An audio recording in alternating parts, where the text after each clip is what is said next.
I'm the executive. We have a little, can we have quiet back there, please? We're about to start the press conference. Thank you. My name is Henry Bayer. I'm the executive director of AFSCME Council 31, which is the collective bargaining representative for the employees who work at the Mabley Center. And we're here this afternoon with some advocates for the individuals who reside at the Mabley Center, with some family members, with some local elected officials, to express our opposition to the closure of the Mabley Center. In a few moments, we'll be testifying before COGFA to explain why we think it's a bad idea. It's a bad idea for this community. It's a bad idea for the people who work here. And most importantly, it's a bad idea for the individuals who reside here, whose care can be endangered if the Mabley Center were to close. So I'm going to ask, there are a number of people who are going to say a few brief words. I'm going to ask them to come up in order to make their remarks and talk about the adverse impact that closure of Mabley would have. And I'm going to start with Senator Tim Bivens. Senator? Well, thank you. I support Mabley staying open. I don't want to talk about its closure. I want to talk about staying open. I've been to Mabley a couple times in the last month. I invited the Secretary of Department of Human Services to tour the building with me, the facilities, which she did, and I appreciate that very much. As has been said, I think the most important thing here is the residents there. That's our number one concern. The function of government is to take care of and protect its citizens.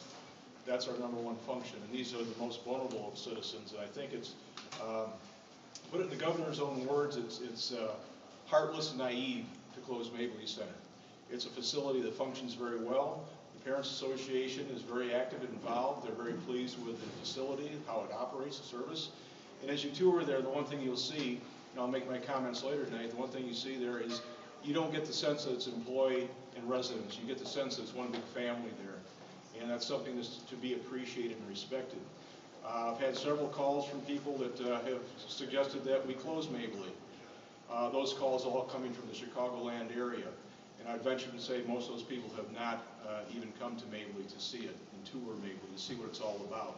So I would invite them, as I have the governor, to come and tour Mabley, take a look at it, see what it's all about. And I am confident that there is enough money in the state of Illinois to keep Mabley open, and that's what we are going to try to do. Thank you. Thank you, Senator. Next, I'd like to have Representative Jerry Mitchell, who's been a longtime advocate for Mabley, to say a few words. Thank you, Henry. I'm Jerry Mitchell. I've served this district and where Mabley is for the last 18 years. I've toured it many, many times, most recently just a couple of weeks ago. I talked to someone on the governor's staff that called me to let me know that they were considering closing. And I asked that person, what would we do with the folks at Mabley? Where would they go? And she says, well, we're looking for community places for them. We think we can find. I said, these folks are the worst of the disabled. Don't you think if they could live in the community, if they could live independently, that would have already happened? These folks need 24-hour care. They get the best care in the world. If you've never seen the staff at Mabley and how they perform and how they work for these clients and how caring they are, then you just haven't seen it work. Mabley's like a college campus.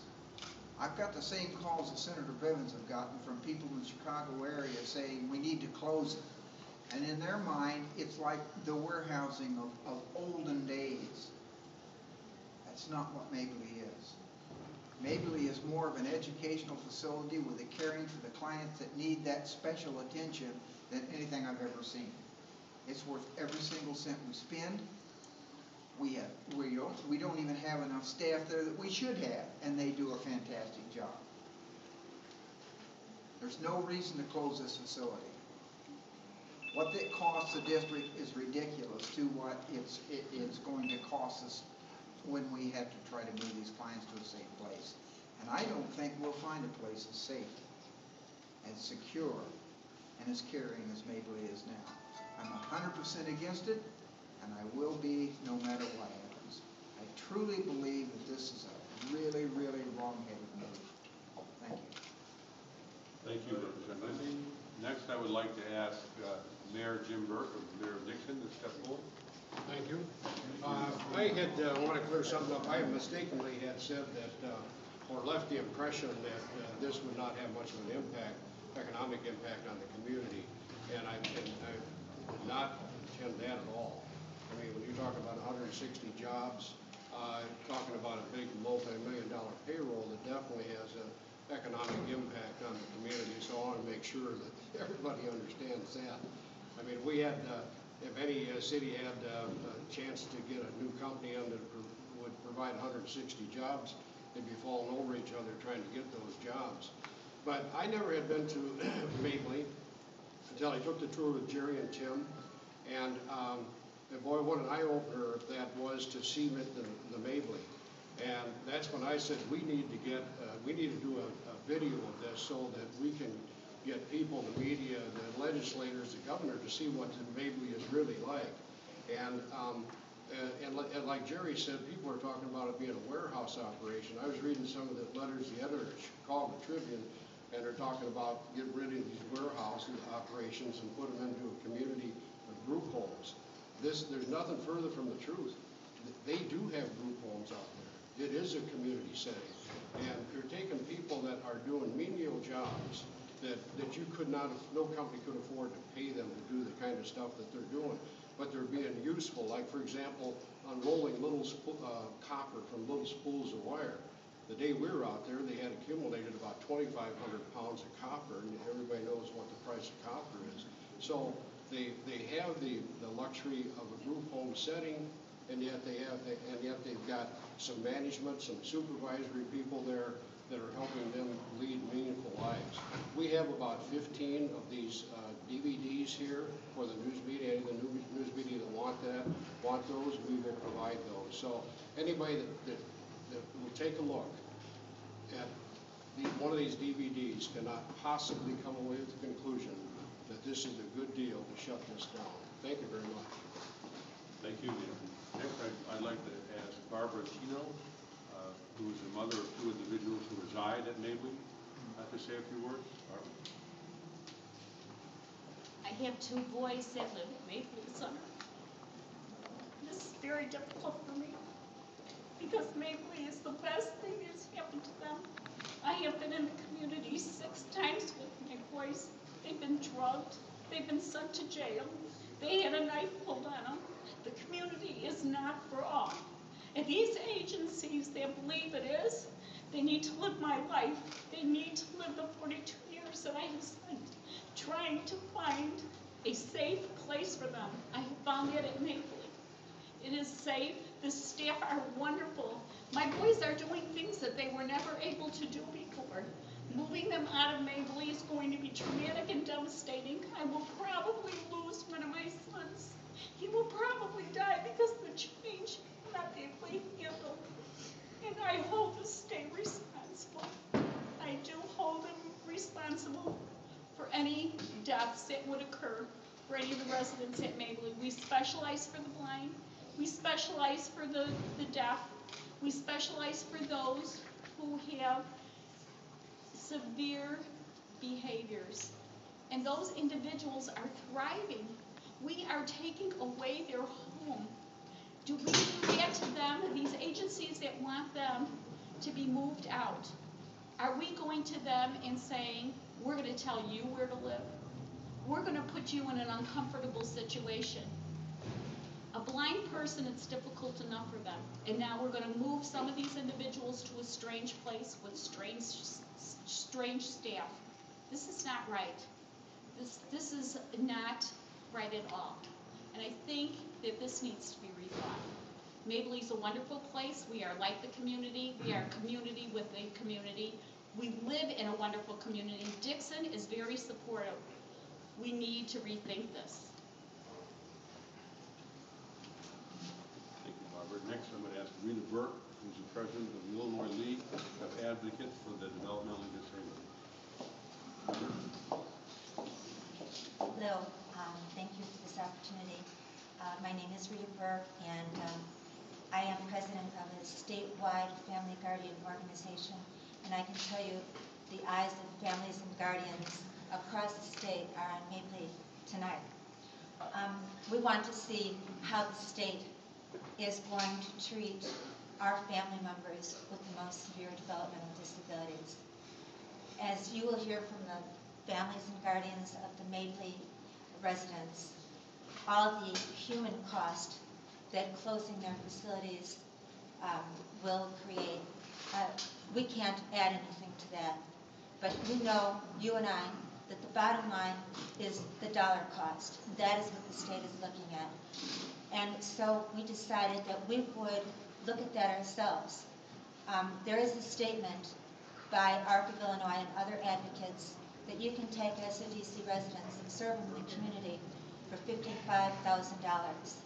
Well, we challenge that, and we intend to propose tonight a document that is the result of a study that we had done that shows that high needs individuals, like families, like the individuals who are served in the state-operated developmental centers, are expensive to serve. They will continue to be expensive to serve, whether they are served in the state-operated developmental centers or in the community placements. So we have in this document 3 scenarios of a real person who resides in a state-operated developmental center. The range of cost is from $146,000 to $270,000 to serve this person, depending on the services that he will receive in the community. And this is done for us with the assistance of private community providers, reputable ones. So we hope to express that although there are many other issues to consider, the human cost, even legal issues about whether people can be forced into the community, that there really is a financial cost to serving people in the community if they are to receive the level of care, anything approximating the state-operated developmental centers. Thank you. Last, I'd like to call on the president of Local 172 here at the Mabley Center, asking Local 172 Lynette Roach. My name is Lynette Roach, and I'm the president of AFSCME Local 172 at the Jack Mabley Developmental Center. I represent 163 employees at the Mabley Center. We take care of some of the most profoundly disabled people in the state of Illinois. We have deep, deep-rooted relationships with our residents and the families of our residents. There is no other facility that can care for our residents, as well as the employees of the homes at the Mabley Center. To take our residents out of their homes is shameful. Any politician who would want to remove the clients from their homes should be ashamed. We are here tonight with employees, families, politicians, and community leaders to protest this action. We have here tonight petitions from 7,880 community members in support of the Mabley Center staying open, and they will be given to the commission tonight. Thank you. We will be giving testimony here this afternoon to COGFA to explain why we think it's a terrible idea to close the Mabley Center. And of course, COGFA's recommendation is only advisory. The governor is not required by law to abide by their recommendation. We are hopeful that, however, that they will recommend against its closure. In fact, if you looked at the budget that the governor originally introduced to the legislature, there was sufficient money in the budget to keep Mabley open. But unfortunately, when the legislature went to work on that budget, they cut money for services not only at Mabley but at other developmental centers as well. And that's why we're in the predicament that we're in today. And that's why next week we will be in Springfield calling upon the members of the General Assembly to enact a supplemental appropriation which would keep Mabley open through the end of this fiscal year when the budget year ends. So that's our next mission after today. We will be going to Springfield. We're hoping to get support from the local legislators. We're hoping that the local legislators here will let their leaders know in their respective caucuses that we need a supplemental appropriation if Mabley is to stay open so that the individuals who reside here can continue to get the quality of care that they currently enjoy. If there are any questions, we would be glad to answer.